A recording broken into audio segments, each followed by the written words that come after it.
말씀 보겠습니다. 마태복음 20장 20절입니다.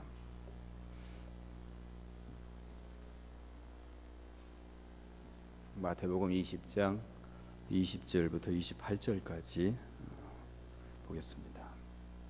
제가 받들어 읽습니다.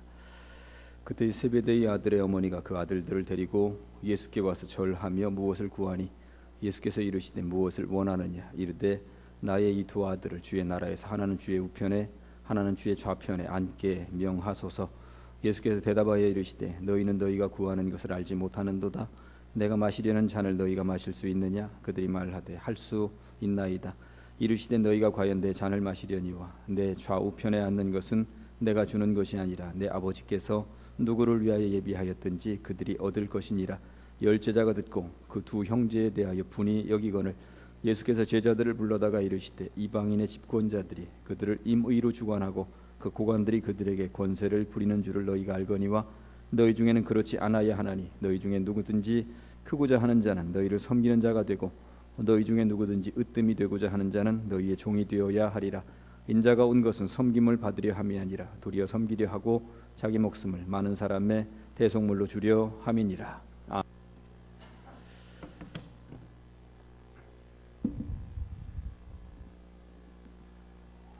오늘 보니까 고향에 가신 분들도 많이 있으시고요. 또 타지에서 부모님 따라서 고향으로 오신 분들도 많이 계십니다. 앞뒤로 서로 모르는 분들 계실 수도 있는데 서로 더 크게 더 자세하게 인사하시기 바랍니다. 사랑합니다. 축복합니다.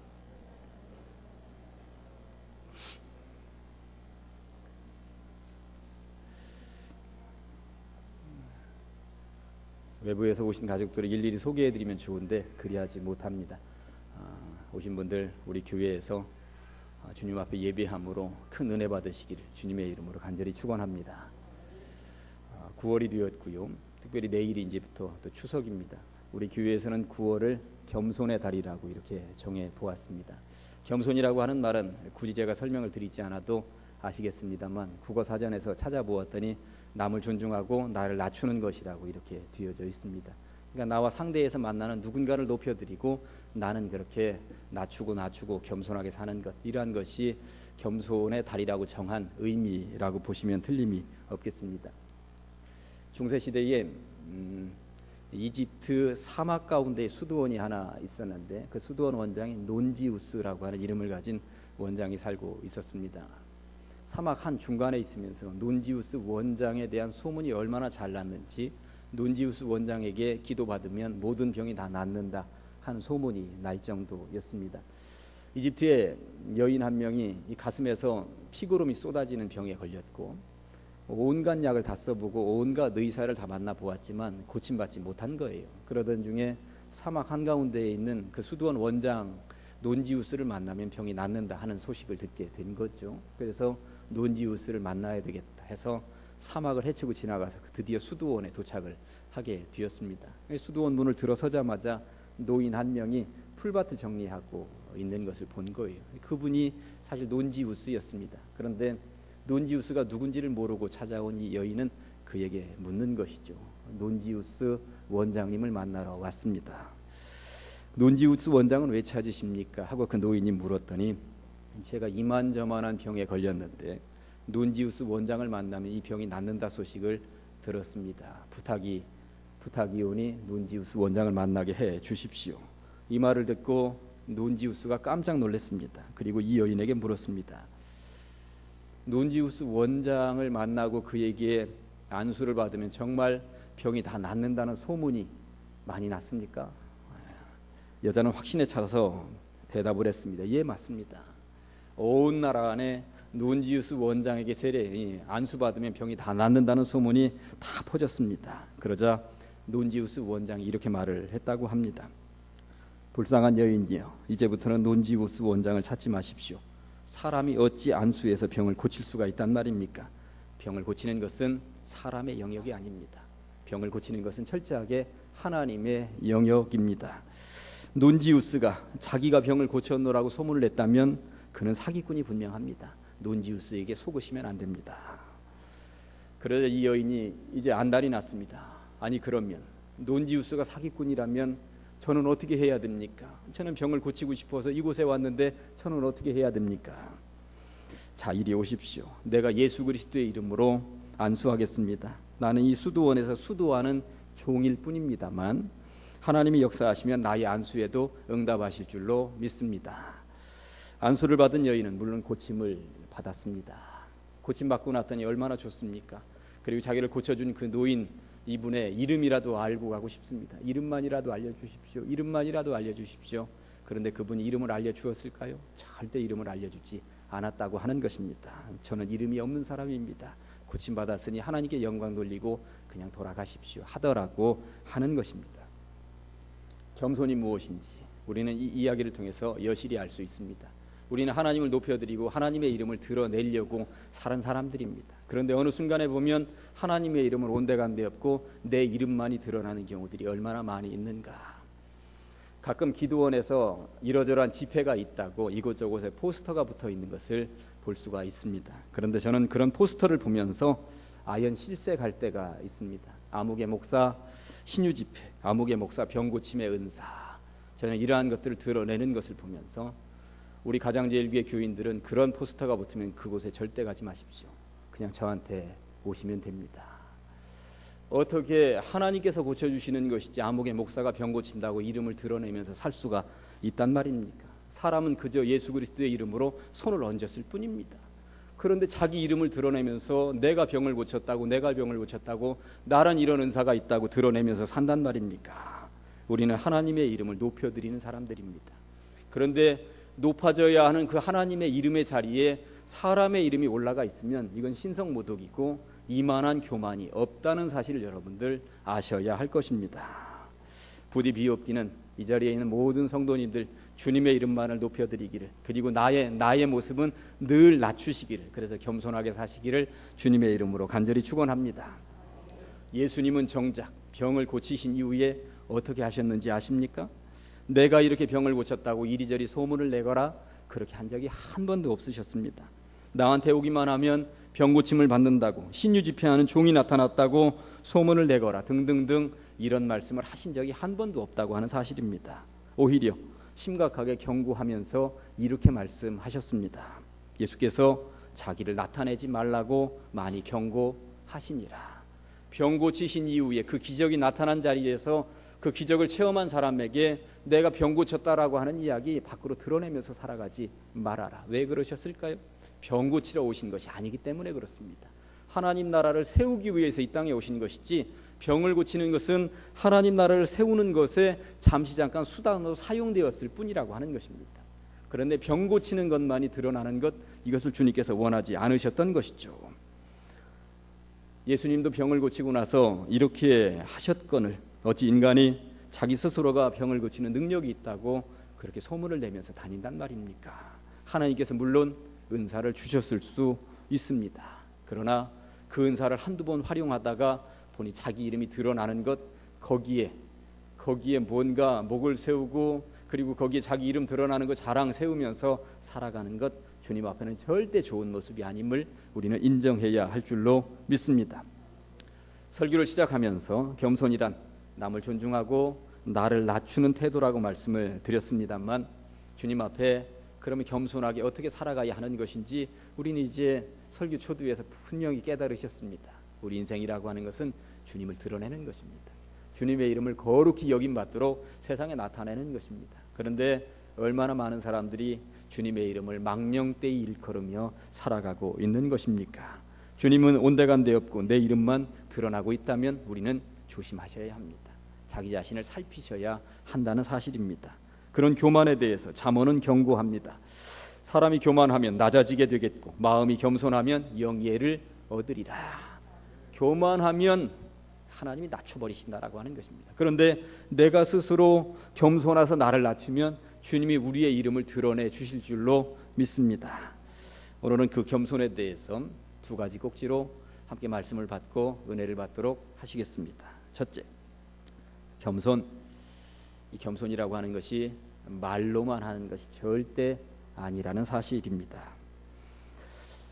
예수님은 이 땅에 오셔서 3년 동안 공적인 활동, 하나님 나라 확장을 위한 사역을 감당하셨어요. 처음에는 아주 소소하게 출발하셨던 것이 사실입니다.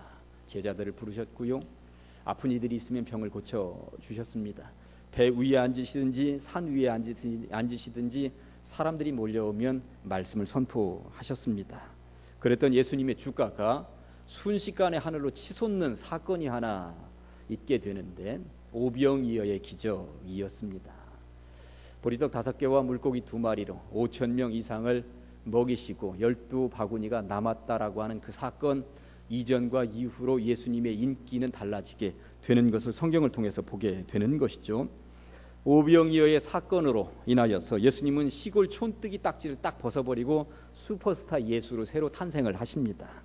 이전까지만 해도 백성들은 무언가 신기한 말씀을 하신다거나 기적을 만나는 재미의 쏠쏠함에 이끌려서 예수님을 찾아왔는지도 모르겠습니다. 그러나 5,000명 아니 1만 명 이상이 모인 자리에서 벌어졌던 오병이어의 사건은 사람들의 눈을 휘둥그레지게 만들었습니다. 저 예수가 그냥 시골 촌뜨기만은 아니겠구나 하는 인식을 심어주기에 충분했던 것입니다. 그러다가 이상한 분위기가 이제 나타나기 시작을 했습니다. 그냥 돌려보내지 마라. 저분은 왕이 될 수 있는 충분 조건을 가지고 있는 분이다. 사람들이 예수님 앞으로 몰려왔습니다. 그리고 입을 엽니다. 하나같이 우리의 왕이 되어 주십시오. 우리가 왕으로 옹립하겠습니다. 왕으로 모시겠습니다. 당신 같은 사람이면 이 나라 이 민족을 분명히 살려낼 수 있을 것 같습니다. 로마도 뒤집어 엎고 우리나라를 해방시킬 수 있을 것 같습니다. 왕이 되어 주십시오. 물론 예수님께서 어떻게 하셨죠? 거절하고 산으로 기도하러 올라가셨습니다. 그러나 이러한 분위기에 편승하여 예수님에 대한 소문은 더 넓게 퍼져 나갔습니다. 그리고 소문의 끝자락을 보니까 이러했던 것이죠. 예수 따라다니면 굶지는 않는다. 오병이어의 기적을 체험한 이후에 저 예수 따라다니면 굶지는 않겠구나. 일 안 해도 되겠구나. 그리고 또 다른 소문은 뭐겠습니까? 밥을 굶지 않은 것뿐이냐? 한 자리 해먹을 수 있다. 지금 얼마나 많은 사람들이 저 예수를 왕으로 세우려고 노력하는데 빨리 가서 줄 서야 우리도 한 자리 해먹을 수 있다 하는 소문들이 나기 시작을 했던 것입니다. 많은 젊은이들이 예수님 앞에 줄 서기 시작을 했습니다. 그리고 어떤 젊은이들은 나도 진작 따라다닐까, 저 12제자 데리고 다니는 예수님 모습 보니까 내가 왜 빨리 눈을 열어서 저분을 알아보지 못했던가. 이제라도 알아챘으니 빨리 가자. 후회하면서 늦지 않도록 빨리 가자. 예수님께 몰려들었습니다. 누가복음 10장을 보면 그렇게 몰려든 젊은이들과 예수님의 대화가 아주 세세하게 기록이 되어 있습니다. 한 젊은이만 제가 예로 들어서 말씀을 드려보겠습니다.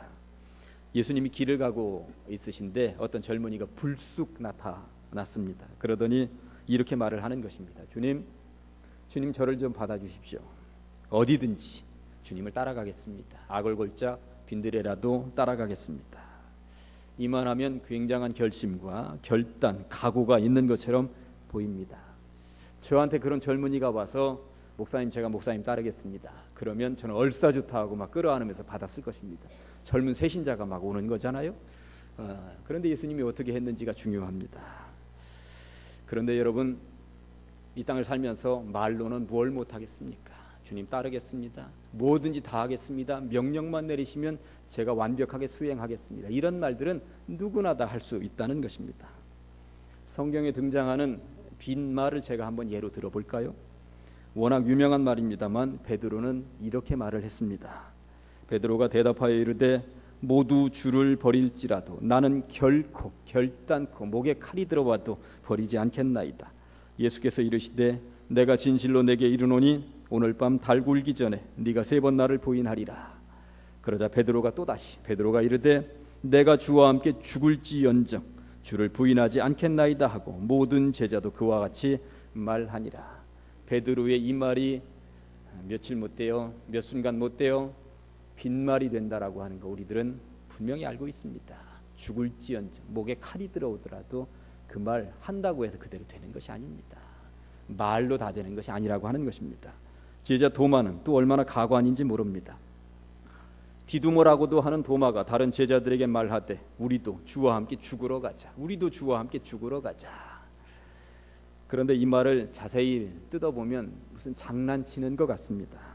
아직까지도 제자들은 예수님의 십자가가 무슨 장난인 줄 알고 있었던 것이겠습니다. 그러니 이렇게 립 서비스만 하고 있는 것입니다. 베드로나 도마뿐만이 아닙니다. 오늘 성경에는 야고보와 요한이 등장을 하고 있습니다. 어머니를 대동하고 예수님 앞에 무릎을 꿇었습니다. 치맛바람이요 청탁의 장면입니다. 예수님이 왕이 되시면 내 자식 중에 하나는 오른쪽에 하나는 왼쪽에 앉혀주십시오. 위정 좌의정으로 삼아주십시오 하는 것이었습니다. 오병이어의 기적 이후에 수없이 많은 젊은이들이 예수님 앞에 몰려오는 것을 보면서 제자들은 위기의식을 느꼈는지도 모르겠습니다. 그래도 우리가 예수님 앞에 먼저 줄을 대고 있어서 예수님의 제자가 되어서 다행이다 하는 생각을 가지고 있으면서도 저 젊은이들이 저렇게 몰려오는데 저 젊은이들 중에 혹여 나보다 조금이라도 잘난 녀석이 있으면 우리가 밀려날지도 모른다는 위기의식을 가지고 있었음이 분명합니다. 요한과 야고보는 발빠르게 잽싸게 어머니를 대동하고 빨리 우리 자리 확실하게 받아 놓아야 되겠다, 눈도장 찍어야 되겠다, 선점하지 않으면 안 되겠다, 이런 생각을 가지고 있었겠습니다. 이에 예수님께서는 말씀하십니다. 아니라고. 예수님의 대답이 22절에 이렇게 되어 있습니다. 예수께서 대답하여 이르시되 너희는 너희가 구하는 것을 알지 못하는도다. 내가 마시려는 잔을 너희가 마실 수 있느냐? 그들이 말하되 뭐라고요? 할 수 있나이다. 할 수 있나이다. 이 6글자를 어떻게 보십니까? 너희가 구하는 것을 알지 못하는도다. 이 말을 예수님께서 하실 때에 이 말을 그냥 평범한 말로 하면 너희는 참 무식하구나, 이런 말입니다. 무식하면 용감하다는 말이 있죠. 하룻강아지가 범 무서운 줄을 모르는 것은 범이 얼마나 무서운지를 하룻강아지 이 녀석이 모르기 때문에 그렇습니다. 무식하기 때문에 그렇습니다.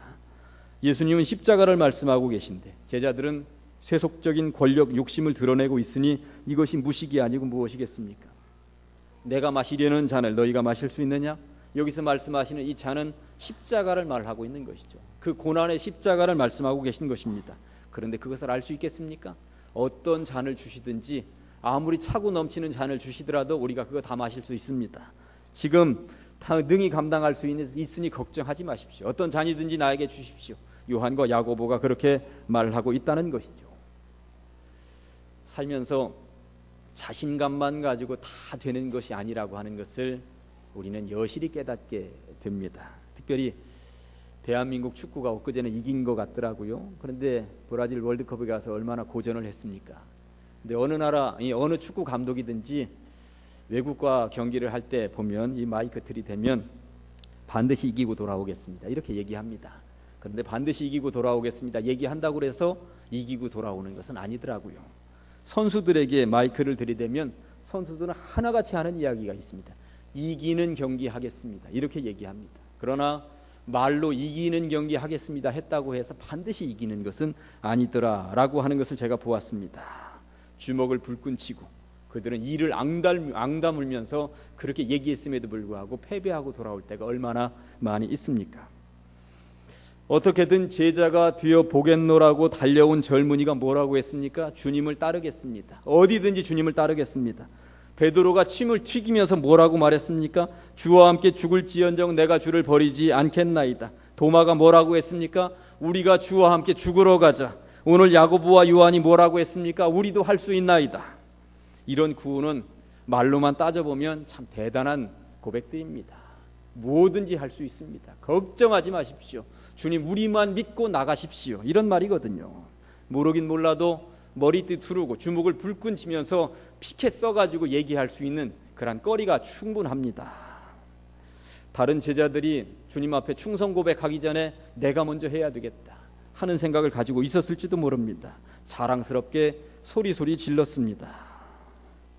그런데 중요한 것은 이렇게 소리소리 질렀던, 결단하는 것처럼 말을 했던 이 사람들 중에 어느 누구 하나도 이 말처럼, 이 구호처럼 살지 못했다는 것입니다. 말뿐이었지 전혀 실천으로, 삶으로 옮기지 못했던 것이죠. 예수님을 따라가겠다고 달려왔던 그 젊은이 예수님의 제자가 되지 못하고 그냥 돌아갔습니다. 베드로 주님을 버렸습니다. 야고보와 요한 하지 못했습니다. 도마도 주와 함께 죽지 못했습니다. 젊은이 하나가 예수님을 따르겠다고 했을 때 예수님은 어서 오너라 하지 않으셨습니다. 이 길이 말로만 결심하고 결단을 한다 해서 되는 일이 아니기 때문에 그러셨던 것이겠습니다. 그 젊은이에게 예수님이 뭐라고 말씀하셨는지 여러분들 아십니까? 오히려 동문서답으로 대답하셨습니다. 따르겠습니다. 어디든 따르겠습니다. 그랬더니 그 젊은이에게 여우도 굴이 있고 공중의 새도 집이 있으되 인자는 머리 둘 곳이 없도다. 무슨 말일까요? 우리가 볼 때는 앞뒤가 안 맞는 말입니다. 따르겠습니다 하면 그래 따르거라, 아니면 너는 그냥 돌아가거라. 둘 중에 하나 말씀을 하셔야 되는데 여우도 굴이 있고 공중의 새도 집이 있으되 인자는 머리 둘 곳이 없도다. 이게 도대체 무슨 말씀일까요? 요즘 신학생들이 많이 넘쳐나고 있습니다. 제가 1985년도에 신학을 시작했으니까 내년도가 되면 이제 벌써 30년이 되더라고요. 처음에 신학을 시작할 때만 해도 신학생들의 숫자가 그렇게 많지 않았습니다. 그런데 요즘은 유수의 대학을 나왔다 하는 사람들도 신학하겠다고 목회자가 되겠다고 달려듭니다. 삼수 사수 하면서도 달려듭니다. 저는 이런 모습을 보면서 긍정적인 요소보다는 약간의 부정적인 인식을 가지고 있습니다. 주의 종이 되면 고생하던 시절은 이미 한 고비를 넘겼다는 이야기인가? 배를 고르며 하던 목회는 이미 지났다는 이야기인가? 그렇지 않고서야 이렇게 신학하겠다고 하는 사람들이 범람할 수가 있단 말인가? 그런 생각을 해보았기 때문입니다. 옥석을 가려야 되겠구나. 예수님의 제자 가운데도 베드로 같은 사람이 있었는가 하면 가룟 유다 같은 사람이 있었던 것처럼 가룟 유다 같은 사람은 어떻게든 가려내야 되는 것이겠구나 하는 생각을 제가 해보았습니다.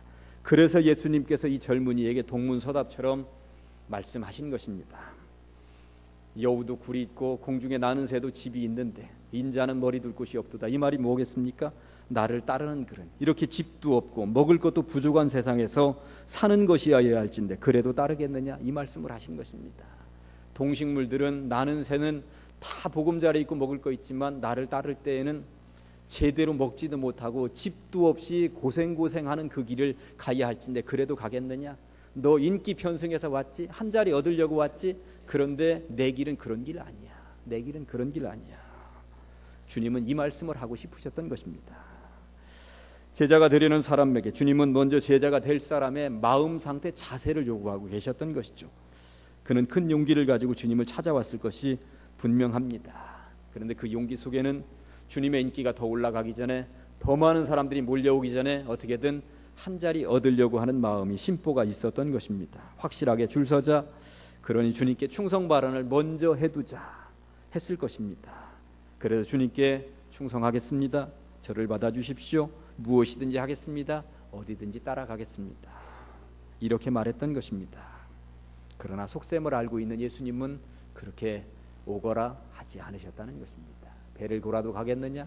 집이 없어도 가겠느냐? 고생해도 가겠느냐? 목에 칼이 들어와도 가겠느냐? 이 자리에도 나는 예수를 진정으로 믿고 따르겠다 하는 이들이 있을 것입니다. 그러나 제자는 거저 말로 되는 것이 아닙니다. 겸손도 말로 되는 것이 아닙니다. 섬김도 말로 되는 것이 아닙니다.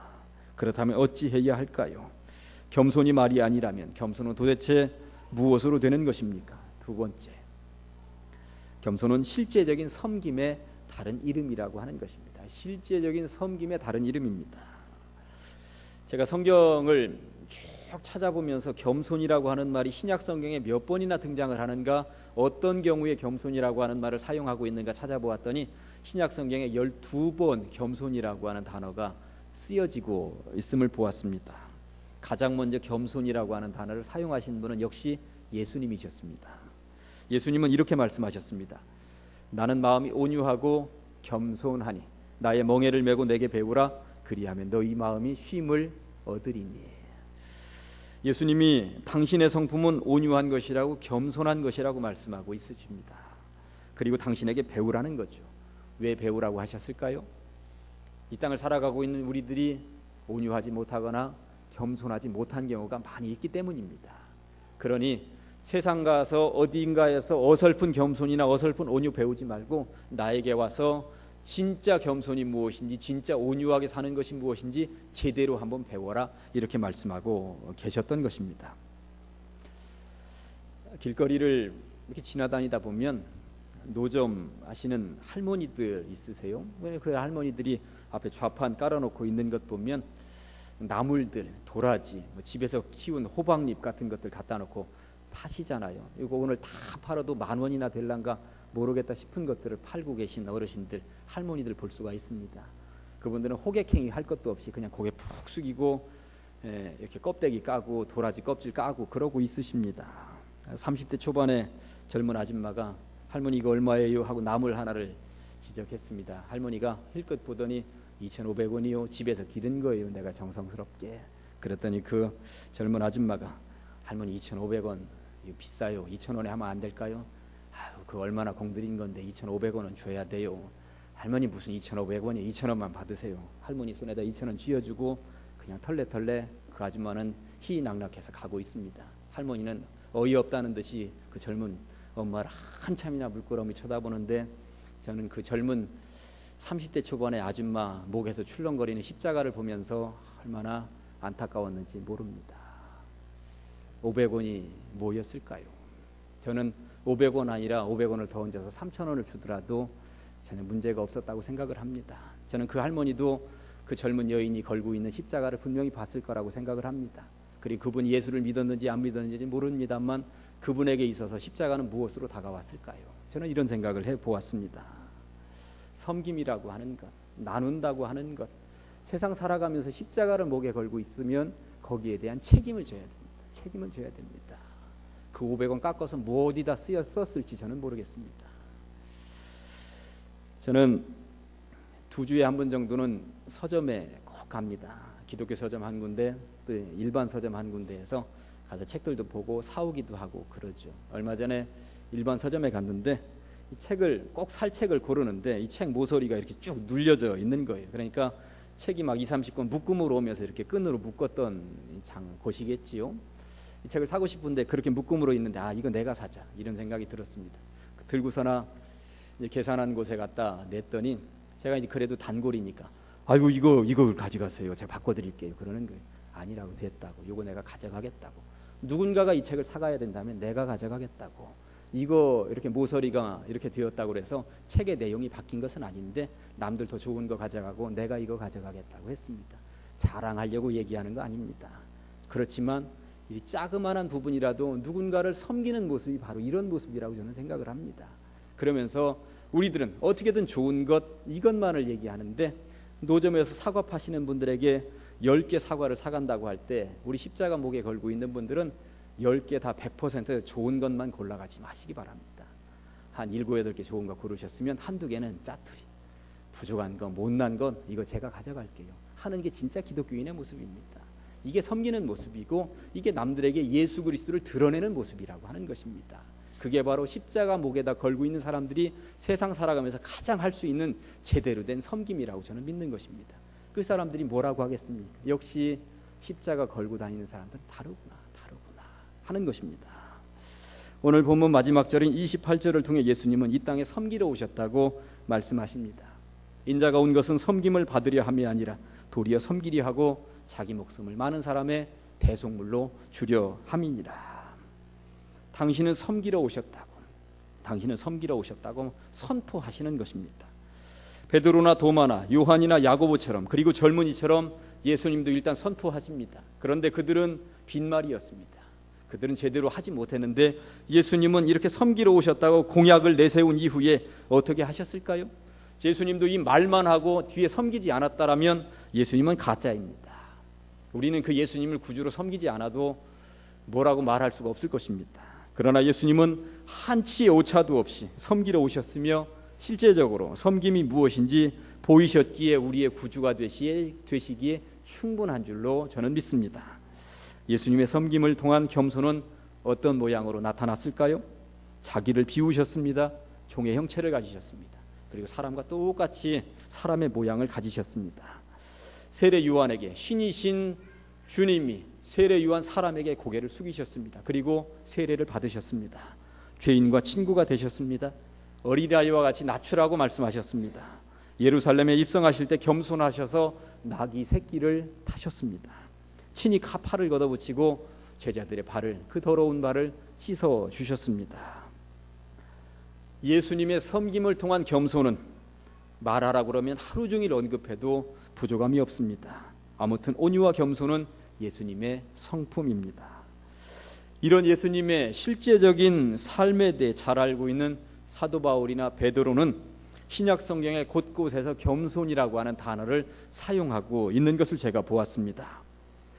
공동체의 조화를 위해서 겸손해야 한다고, 다툼이나 허영으로 하지 않기 위해서도 겸손해야 한다고, 하나님이 택하신 거룩하고 사랑받는 자들이기 때문에 겸손하게 살아야 한다고 바울은 말하고 있었습니다. 그리고 예수님의 수제자 베드로는 형제를 사랑하며 불쌍히 여기기 위해서도 겸손해야 한다고 말씀하고 있습니다. 그러면서 베드로는 이렇게 말합니다. 젊은 자들아, 이와 같이 장로들에게 순종하고 더 서로 겸손으로 허리를 동이라. 하나님은 교만한 자를 대적하시되 겸손한 자들에게는 은혜를 주시느니라. 그러므로 하나님의 능하신 손 아래에서 겸손하라. 때가 되면 너희를 높이시리라. 아멘. 자기 자신을 낮추면서 주님을 높여드리는 겸손으로 살아갈 때, 때가 되면 주님께서 우리를 높여주신다고 성경은 분명하게 말씀하고 있습니다. 그런데 얼마나 어리석은 사람들이 내 스스로 나를 높이려고 노력하면서 살아가고 있는 것입니까? 우리는 주님을 높여드립니다. 그리고 우리는 자신을 낮추는 것입니다. 그럴 때 주님께서 적절할 때에 우리를 높여주실 줄로 믿습니다. 이제 말씀을 정리하고 마무리하겠습니다. 우리 가장제일교회에서는 9월을 겸손의 달로 정해 보았습니다. 겸손이라는 말이 이제 더 이상 어떤 말인지 설명드리지 않아도 아실 것입니다. 그런데 겸손의 영역만큼 쉽지 않은 영역이 또 있을까요? 나이가 들면 대접받고 싶습니다. 지위가 높아지면 목이 뻣뻣해지게 마련입니다. 그러나 우리가 믿는 예수님은 당신에게서 온유와 겸손을 배우라고 말씀하셨고, 이 땅에서 정말 온유한 것이, 겸손한 것이 무엇인지 실제적으로 보여주면서 사셨습니다. 배우라고 했으니 우리는 배워야 합니다. 그 가르침에 아멘 하면서 따라갈 수밖에 없다는 것입니다. 하늘 보좌까지도 버리고 내려오신 주님 앞에서 우리는 어떤 모습으로 살아가야 하겠습니까? 우리가 아무리 겸손한다 하더라도 주님의 100분의 1, 1000분의 1, 만분의 1도 따라잡을 수는 없습니다. 그러나 그럼에도 불구하고 섬김을 통한 겸손으로 살아가야 되겠다고 하는 것입니다. 추석입니다. 추석이면 형제 자매들, 가족들, 친지들, 부모, 그리고 자식들까지도 어떻게 살아가야 할 것인지 실제적으로 겸손을 드러내기에 딱 좋은 절기입니다. 겸손을 통하여서 예수님의 사는 방법이 바로 이런 방법이었습니다. 세상에 드러내시기를 주님의 이름으로 간절히 축원합니다. 기도하시겠습니다. 하나님 아버지, 9월을 겸손의 달로 정했습니다. 섬김을 통한 겸손이 어떠한 것인지 주님의 성품인 것을 배우게 되었고, 주님은 어떠한 모습으로 이 땅에 사셨는지도 우리가 배우게 되었습니다. 주님 닮아 섬김을 통한 겸손으로 살아가는 주의 백성들 다 되게 하여 주시옵소서. 주님을 높여드리고 우리는 낮아질 때에 주님께서 때가 되면 우리를 높여주시는 줄로 믿습니다. 예수님의 이름으로 기도합니다. 아멘.